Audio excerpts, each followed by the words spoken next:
I just got through watching a video by one of my personal heroes, Anni Cyrus. Now, why do I call Anni Cyrus a hero?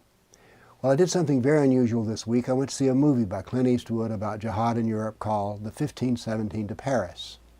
These were real heroes because these were flawed people with their own problems, but when the time came to be courageous, they moved in the face of fear.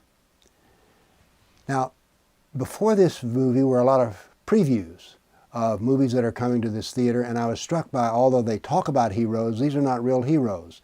These are computer graphics heroes. These are artificial people who are superheroes. So those aren't real heroes, but people like Anni Cyrus and the men on the train to Paris were. Now, this was a video in which a man talked about his objections to what Anni had said in a lecture about Sharia. Now, he's not capable of really talking about Islam, so he comes back to talk about Muslims. Muslims he's known and what they said.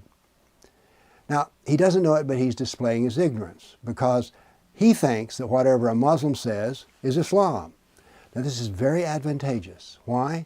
Because you can find a Muslim who will say what you want to hear, so you can say Islam is what you want it to be. But there's only one Muslim who counts. Listen to Muhammad, and this man knew nothing about Muhammad. He's also confused about cause and effect. Now, I'm a scientist and I love cause and effect, so let me address this problem. Islam creates Muslims. Muslims do not create Islam. So people start talking about Muslims when they don't know anything about the Quran, the Sirah, and the Hadith. Now, here's what's really strange, and Anni experiences this. When you quote Quran, Sirah, Hadith, they call you a hater. Isn't that strange? I'm one of America's top Islamophobes. Why? Because I say what Islam says. I say what Muhammad said and did. Then he comes back to the standard argument. But it all depends on how you interpret it. Well, let's take an interpretation moment. Some men came to Muhammad and wound up converting to Islam and then leaving Islam and stealing his camels. Muhammad had their hands and feet cut off, cauterized so they wouldn't bleed to death, put out their eyes with hot nails, then threw them in the sun on sharp rocks to die of starvation. Now, how do you interpret that? Well, here's one interpretation. Becoming an apostate can cause you to get killed, which is one of the reasons I say Anni Cyrus is a hero. Then our man, the opponent of Anni, says, well, what about this bad stuff in the Bible too? Well, this is a standard riff, comparative religion. They don't know anything about Islam, so they talk about what they do know, which is a religion, usually either Judaism or Christianity. Now, I've had this happen in my lectures, and so what I tell them is, sir, this is a lecture on Islam. You want the lecture on comparative religion, it's down the hall to the right.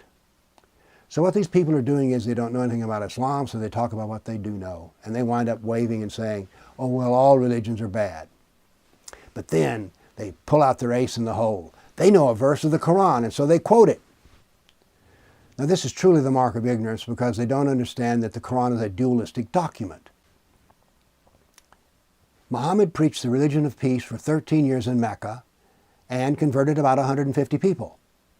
He then moved to Medina, where he became a politician and a jihadist. He committed some 95 acts of jihad, but when he died, he was a complete success and all the Arabs were Muslims. So, what do we learn from this? Islam is the religion of peace and the politics of jihad. But those contradict each other. Yes, that's the nature of dualism.